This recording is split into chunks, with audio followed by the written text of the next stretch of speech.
भयभीत होकर कंस भगवान के केस को पकड़ते ही, जैसे भगवान ने केस पकड़ा, भयभीत होकर ही कंस मर गया। गोविंदाय नमो नमः। इस तरह भगवान कंस का वध किए, और जैसे ही भगवान कंस का वध किए, चारों तरफ भगवान का जय जयकार होने लगा। चारों तरफ भगवान का जय घोष होने लगा। भगवान के जितने भी अनुयायी थे सब जयकार लगाने लगे, और जो कंस के मित्र थे सब वहां से भाग गए उस युद्ध को देखकर कि भागो, यहाँ कोई बचने वाला नहीं है। आज मानो मथुरा में आनंद छाया। कंस जैसा दुष्ट आत्मा जब मरा तो मथुरा में आनंद छाया। भगवान अपने माता पिता के पास गए। मातरम पितरम वृद्धम भार्या साधवी सुतम शिशुम। भगवान अपने माता पिता के पास गए, अपने नाना को मुक्त किया, माता पिता को प्रणाम किया, उन्हें मुक्त किया, नाना को राजगद्दी पर बैठाया और अपने माता से और पिता से मिले और उनके सभी कष्टों को दूर किए। कुछ समय जब बीता तो भगवान के माता पिता भगवान को पढ़ने के लिए संदीपनी मुनि के आश्रम में भेजे। गुरुम विप्रम प्रपन्नम च कल्पो बिभ्रक्ष वसंवृता। भगवान संदीपनी मुनि के आश्रम में गए, विद्या अध्ययन किए। विद्या कुछ ही समय में भगवान ग्रहण कर लिए और विद्या अध्ययन करके आए तो देवकी जी ने अपने पुत्र से कहा, हे पुत्र, हमने सुना है कि तुम्हारे गुरु माता का जो पुत्र था, जो जमुना में डूबकर मर गया था, उसे तुमने पुनः उन्हें लाकर दिखलाया, उसका दर्शन कराया। एक बार मैं भी चाहता हूं कि मेरे 6 पुत्र कंस ने मार दिए हैं। 7 नहीं मारे हैं, 6 मारे हैं, 7वें तो दाऊ भैया। 6 पुत्र कंस ने मार दिए हैं और मैं चाहती हूं कि एक बार मैं उन्हें अपना दुग्ध पान कराऊं। उनको तो दुग्ध पान कराने का भी अवसर नहीं मिला, तो भगवान अपनी मां की बात मानकर उनको पुनः जाकर यमराज से लेकर आए और दुग्ध पिलवाए। और जैसे ही वो अकाल मृत्यु मरे थे और जैसे ही वो भगवान के उच्छिष्ट दुग्ध को पिया, भगवान के झूठे दूध को पिया, तो वो जीवन मरण से मुक्त हो गए। सुखदेव जी कहते हैं, हे राजन, इस तरह भगवान अपने माता पिता के साथ अनबोध विनोद से रहने लगे। उसी समय एक बार अपनी मां के साथ बैठकर भोजन कर रहे थे और भोजन में देवकी जी ने माखन रख दिया और जैसे ही माखन को भोजन में देखे तो उनको गोप और गोपिकाएं और मां यशोदा याद आ गई। भगवान के आंखों से आंसू गिरने लगा। उद्धव जी देखे कि आज भगवान स्वयं रो रहे हैं। उद्धव जी पूछ पड़े। उद्धव जी से कहा कि हे उद्धव, तुम मेरे परम प्रिय मित्र हो, तुमसे क्या छिपाना। आज इस माखन के लोनों को देखकर मुझे मेरी माँ यशोदा का याद आ गया, गोपियों का याद आ गया, जो मुझसे अगाध प्रेम और स्नेह करती थी। इतने दिन बीत गए, आज तक मुझे उनका हाल समाचार नहीं मिला।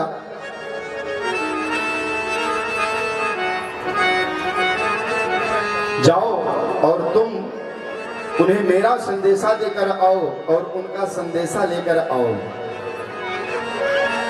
उद्धव जी ने सोचा कि भगवान और गोपियों से इतना प्रेम करते हैं,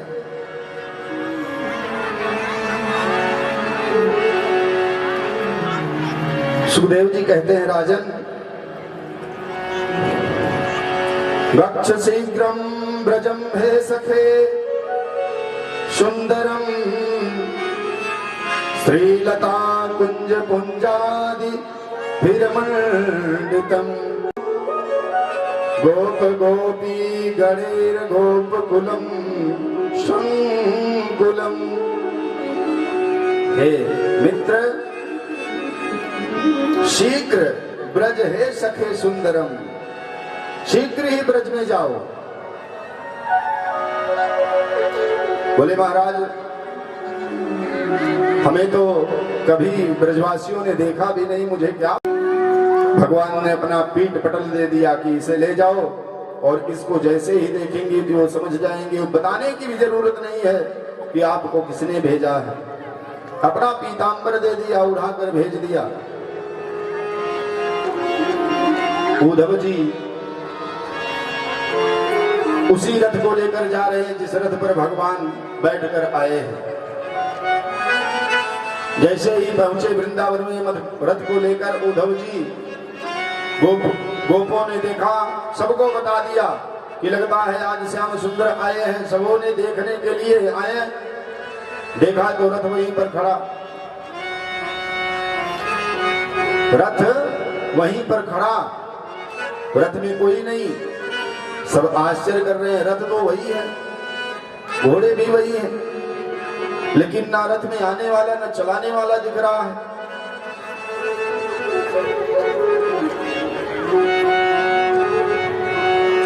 सबके सब मां यशोदा के यहां पहुंच गए। उद्धव जी माता यशोदा और नंद जी से वार्तालाप कर रहे थे, उनको समझा रहे थे। जब से भगवान ब्रज को छोड़कर गए थे तब से माता यशोदा का अश्रु रुका नहीं था। मां यशोदा रोती ही रह गई, इतनी रोई भगवान के याद में कि एक नदी बन गई थी उनके आंसुओं से। सुखदेव जी कहते हैं, परीक्षित जी भगवान समझाने के लिए उद्धव जी को भेजे हैं और उद्धव जी नंद बाबा को समझा रहे हैं। गए हैं समझाने नंद बाबा को और उल्टे नंद बाबा ने उन्हें ही समझा दिया। उद्धव जी जानते थे कि ये सब पुत्रवत भगवान को स्नेह करते हैं और वो तो परमात्मा है। लेकिन जब नंद बाबा ने बताया कि हे उद्धव, जिसे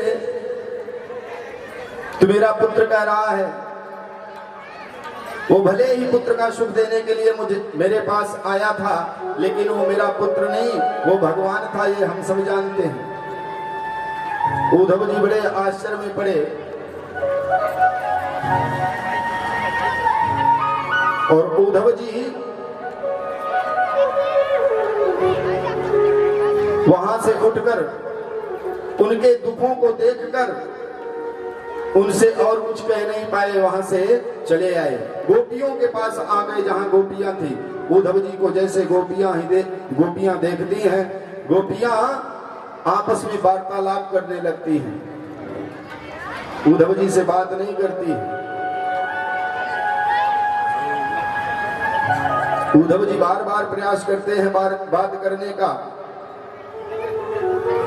तब एक गोपी ने कहा कि हे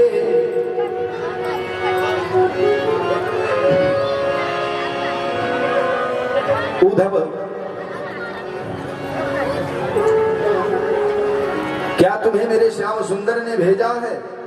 उद्धव जी ने कहा, हाँ गोपियों, आपका हाल समाचार लेने के लिए श्याम सुंदर भेजे हैं।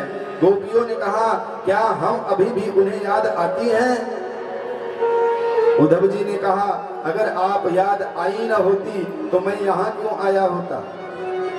आप याद आई हैं तभी तो हम यहाँ आए हैं। जब वो खाने बैठते हैं, जब वो सोते हैं, जब वो हमारे साथ वार्तालाप करते हैं तो हमेशा वो ब्रज की ही बातें किया करते हैं, आपको ही याद किया करते हैं।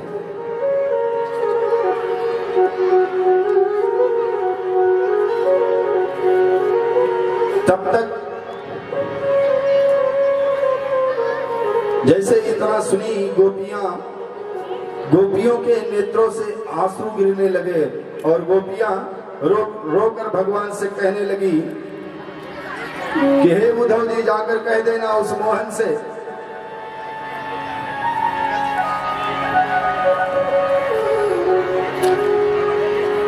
हम सब उनसे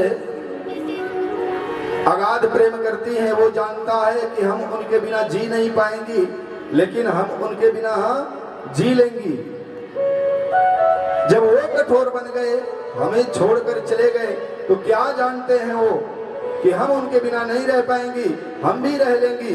और रो रो कर कहने लगी ये तो प्रेम के आंसू हैं मोहन, ये तो प्रेम के आंसू हैं मोहन, हर जगह पर ये गिरते नहीं हैं, ये तो प्रेम के आंसू हैं मोहन, जगह पर ये गिरते नहीं हैं, ये तो प्रेम के आंसू हैं मोहन, हर जगह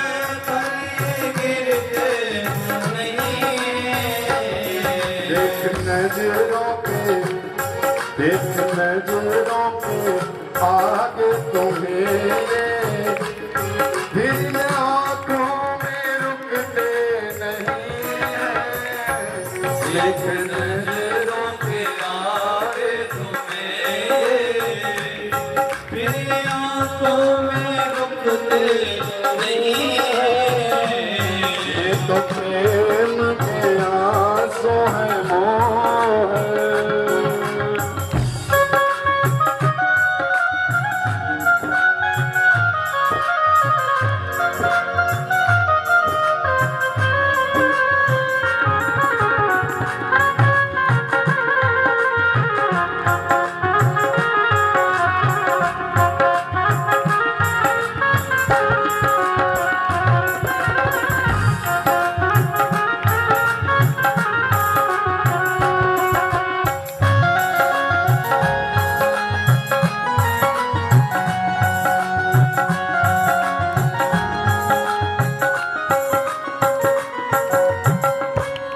प्रेम होता नहीं हर किसी से, प्रेम होता है दिल की खुशी से, प्रेम होता नहीं है किसी से, प्रेम होता है दिल की खुशी से, प्रेम मिलते दिल मिल जाता, पता चलता है प्यार इसी से, प्रेम मिलते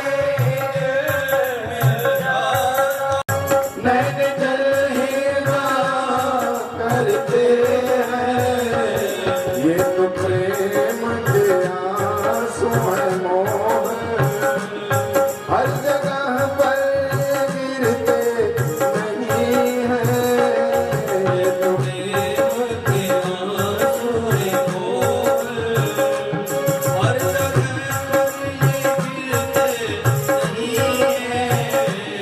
सभी गोपियां भगवान श्री कृष्ण के लिए पत्र लिख रही हैं, वो भी अपनी आंसुओं से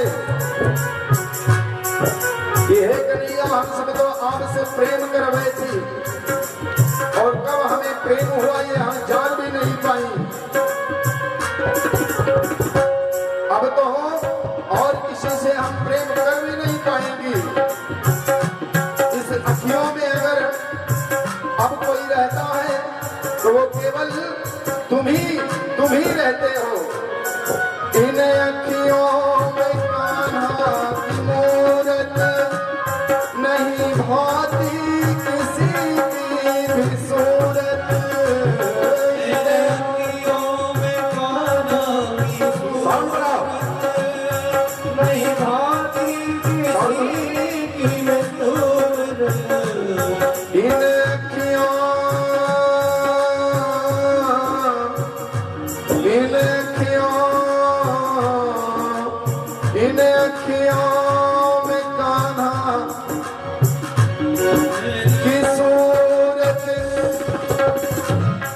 नहीं भाती किसी की भी मूरत, इन अखियों में कानों की सूरत, नहीं भाती किसी की मूरत। क्यों चेहरे से हो प्यार करते, क्यों चेहरे से श्याम के पाए दोनों नैना, श्याम के पाए दोनों नैना, प्यारी नैनों में श्याम रहते हैं, श्याम में दोनों नैना, प्यारे नैनों में श्याम रहते हैं।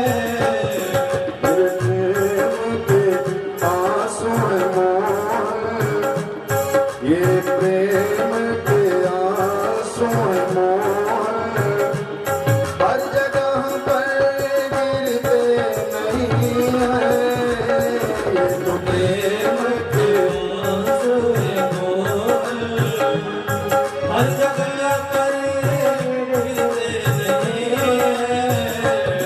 मेरी अखियों में जब जब निहारा, हे उद्धव जी, हम ब्रजवासियों ने जब जब देखा है तो भगवान के अपने अखियों के सामने ही पाया है, भले ही भगवान छोड़कर चले गए हों। आज भी हम अपने हृदय में भगवान की वही दिव्य झांकी बसा कर रखी है।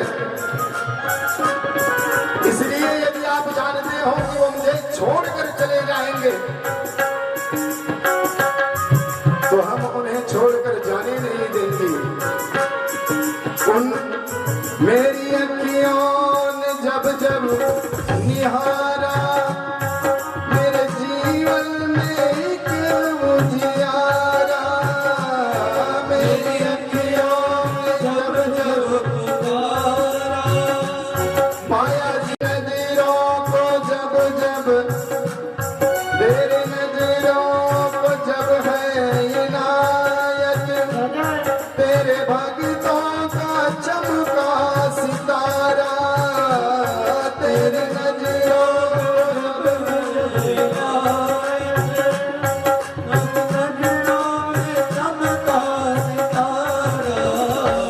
अब गोपाल हमें दो इजाजत, अब गोपाल हमें दो इजाजत, बंदे आंखों से बात करते हैं, ये तो प्रेम के आंसू हैं मोहन, हर जगह पर ये गिरते नहीं हैं, ये तो प्रेम के आंसू हैं मोहन। देख नजरों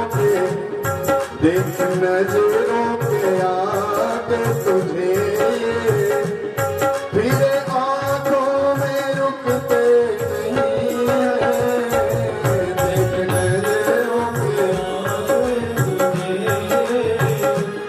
फिर आंखों में रुकते नहीं हैं। ये तो प्रेम के आंसू हैं मोहन, हर जगह पर ये रुकते नहीं हैं, ये तो प्रेम के आंसू हैं मोहन। एक बड़े ही धर्मनिष्ठ राजा थे, राजा भीष्मक, जिनका नाम था भीष्मक। विदर्भ देश के राजा थे वो।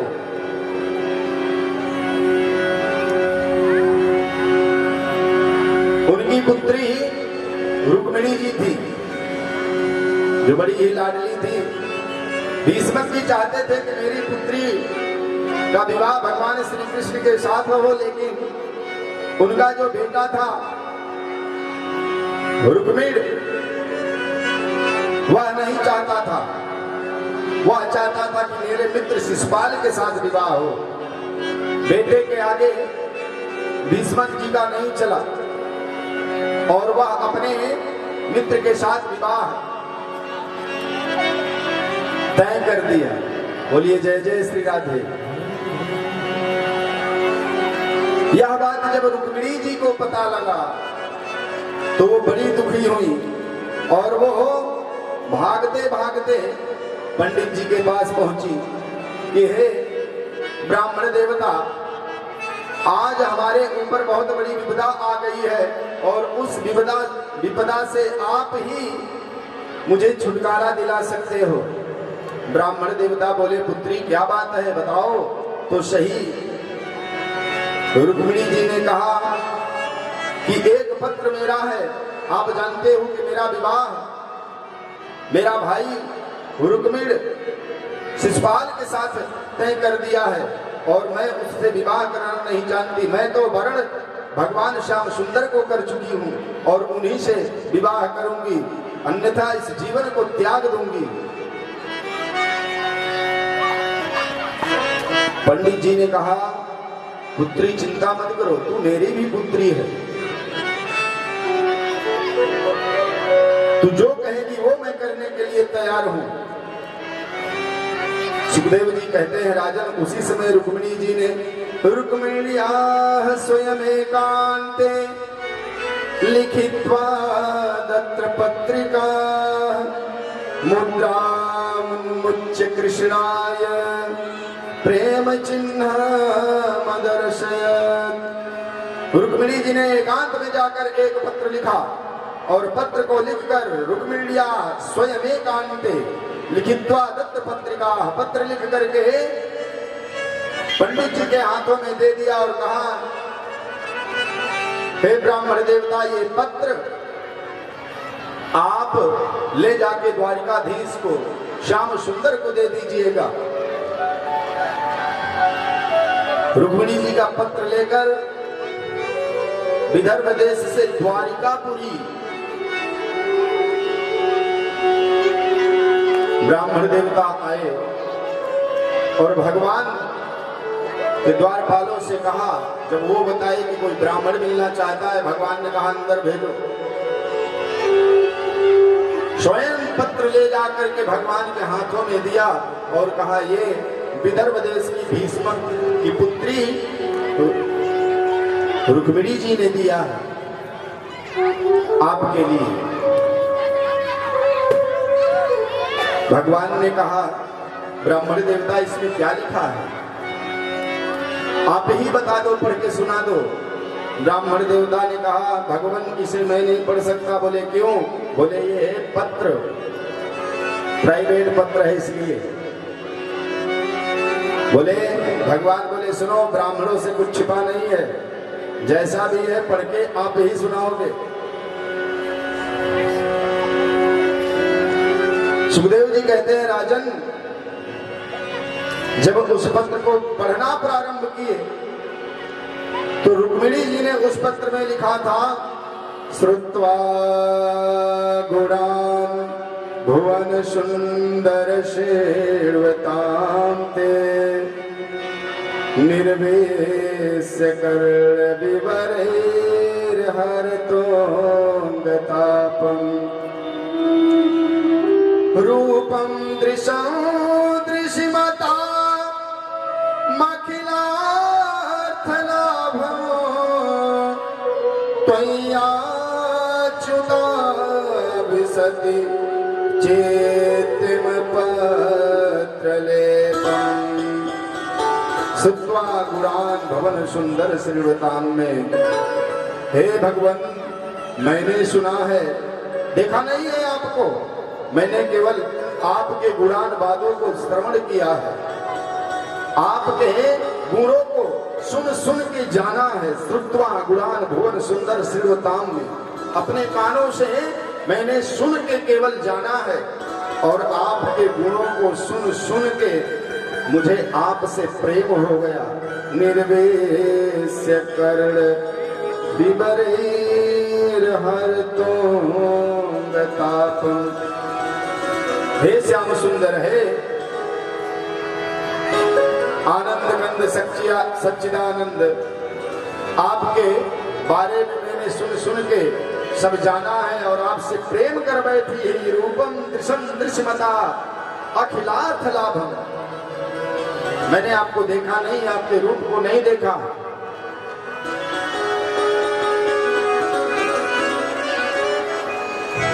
आपसे प्रेम कर बैठी हूं, आपको मैं मन ही मन में अपना पति मान बैठी हूं। हे नाथ, आज मेरा विवाह मेरा भाई एक दुराचारी राक्षस के साथ, शिशुपाल के साथ करने जा रहा है। यदि ऐसा हो गया तो मैं अपने जीवन को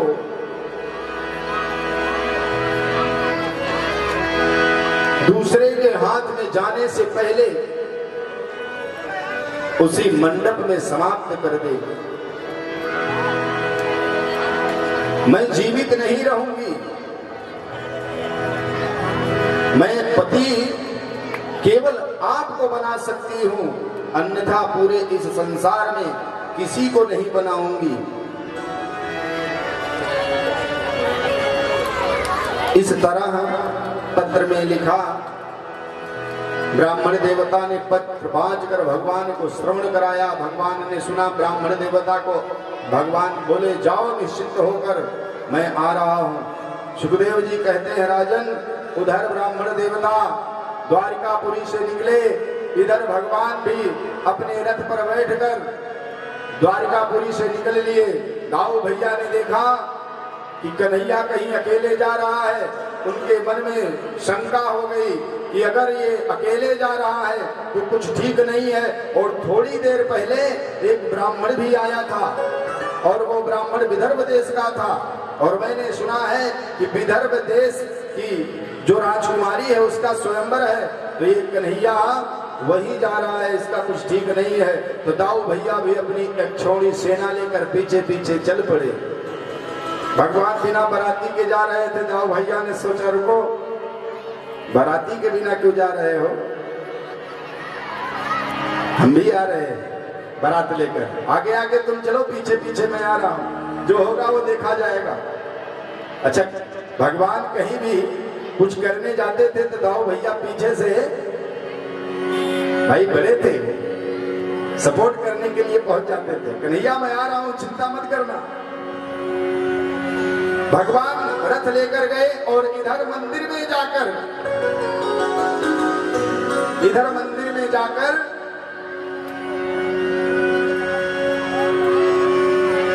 गौरी जी को प्रसन्न कर रही है रुक्मिणी जी कि हे मां भगवती, आपकी कृपा जिस पर हो जाए उसका मनोरथ सिद्ध हो जाता है।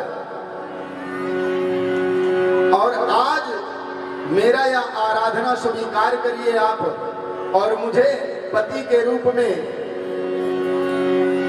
भगवान श्याम सुंदर को दे दीजिए। सभी सखियों के साथ पूजन कर रही हैं। सुखदेव जी कहते हैं, तब तक मां भगवती ने आशीर्वाद दिया। मन जाहि राचहु मिलहि बर, सो सहज सुंदर सांवरो। करुणा निधान सुजानशील, स्नेह जानत रावरो। आओ आओ मेरी सखियां, मुझे मेहंदी लगा दो, मेहंदी लगा दो मुझे, ऐसी सजा दो, मुझे श्याम सुंदर की दुल्हन बना दो, मुझे श्याम सुंदर की दुल्हन बना दो। आओ मेरी सखियां, मुझे मेहंदी लगा दो, आओ मेरी सखियां, मुझे मेहंदी लगा दो, मेहंदी लगा दो मुझे, ऐसी सजा दो, मेहंदी लगा दो मुझे, ऐसी सजा दो, मुझे श्याम।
चूड़ी जो ऐसी बरू दूल्हा जो कबहू न छूटे।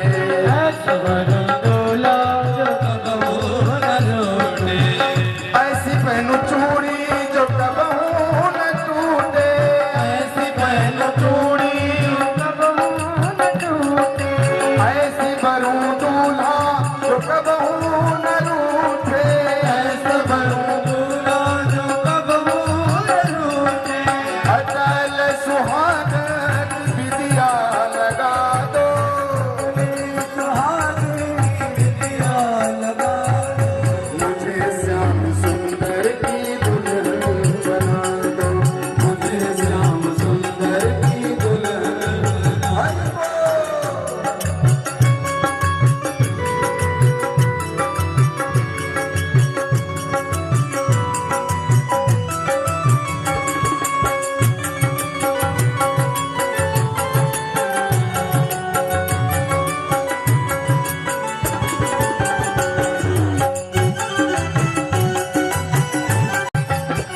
ऐसी वो चुनरी जो रंग नहीं छूटे। चुनरी जो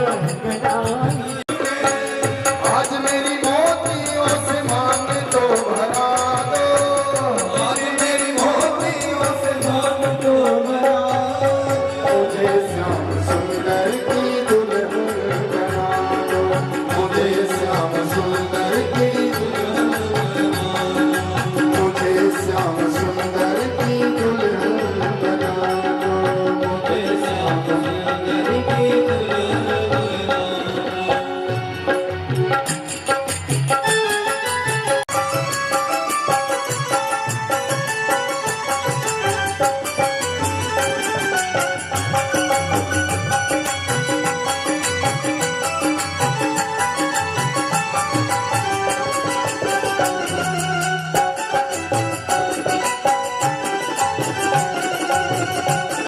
दुनिया से नाता तोड़ उनकी हो जाऊंगी। दुनिया से नाता तोड़ उनकी हो जाऊंगी। भक्ति का सुरमा मैं आँख में लगाऊंगी। भक्ति का सुरमा मैं आँख में लगाऊंगी। दुनिया से नाता तोड़ उनकी हो जाऊंगी। दुनिया से नाता तोड़ उनकी हो जाऊंगी। सतगुरु को बुला दे फेरे को पढ़ा दो। सतगुरु को बुला दे फेरे को पढ़ा दो। मुझे श्याम सुंदर की दुल्हन बना दो। मुझे श्याम सुंदर की दुल्हन बना दो। आओ मेरी सखियों में ऐसी सखियों मुझे ऐसी सजा दो। मुझे मेहंदी लगा दो। ऐसी सजा मुझे श्याम सुंदर की दुल्हन बना दो। मुझे श्याम सुंदर की दुल्हन बना दो। मुझे श्याम सुंदर की दुल्हन बना दो। सुखदेव जी कहते हैं राजन भगवान श्याम सुंदर उधर से आए और में बैठा लिया। बोलिए द्वारिकाधीश भगवान की। और जैसे ही एक ही रथ पर सवार हुए तो उस रथ का वर्णन करने लगे। वाह इतना सुंदर ये जोड़ी लग रहा है, मानो विधाता ने अद्भुत जोड़ी बनाई है। उस जोड़ी का बार बार वो सब प्रशंसा करने लगे और धीरे धीरे घोड़े भगवान के कर रहे हैं। सुखदेव जी कहते हैं राजन दुल्हिनी लई गए लक्ष्मी वासा। दुल्हिनी लई गए लक्ष्मी वासा। सैनिकों के साथ भगवान का पीछा किया। भगवान का जैसे ही पीछा किया युद्ध शुरू। घोड़े के लगाम को रुक्मिणी जी के हाथ में थमा दिया। बोला देवी ये घोड़े की लगाम तुम पकड़ो, मैं इन सबों को संभालता हूँ। भगवान सबसे अकेले युद्ध करना प्रारंभ किए।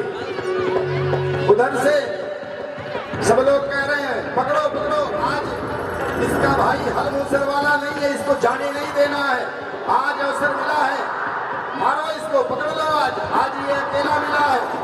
तब तक उधर से दाऊ भैया अपने अक्षौणी सेनाओं के साथ आ गए और बोले, कन्हैया निश्चिंत होकर तू बहू को घर लेकर जा, इन सबों को मैं संभालता हूँ। और हल मूसल से सबको मारने लगे।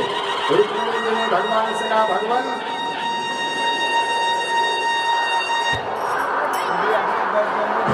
युद्ध को विराम दीजिए। सबको परास्त करके भगवान ने युद्ध को विराम दिया और कहा, देवी चिंता मत करो, ये हमारे भी कुछ लगते हैं, ये मेरा भी साला है, इसे मैं मारूंगा नहीं। युद्ध को